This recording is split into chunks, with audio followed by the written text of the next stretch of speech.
Hi students, problem number 7.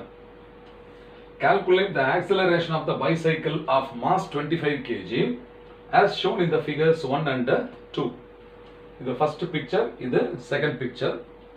In the first picture, the forward force, that is the applied force is 500 Newton and the frictional force in the opposite direction is 400 Newton.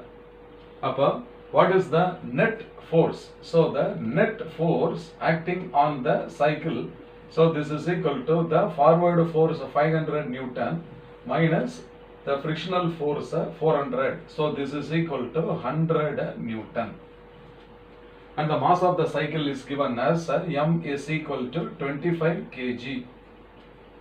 So from Newton's second law of motion, this net force, okay, net force is equal to mass into acceleration A1.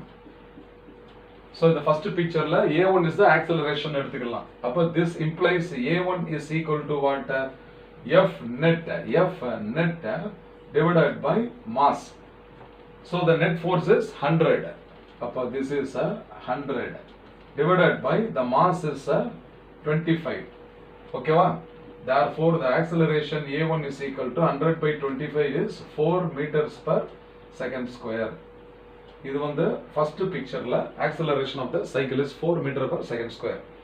Now second picture la pathina applied force in the forward direction is 400 Newton. Frictional force in the reverse direction is also what 400 Newton. Appa net force in the second case evalavu parunga. Appa this is equal to 400 Newton minus 400 Newton. Appa that is equal to 0 dana. That is equal to 0. Therefore the acceleration in the second case must also be equal to 0. Simple ah kettirukanga the problem. புரிஞ்சுக்கிட்டீங்களா? Okay, fine.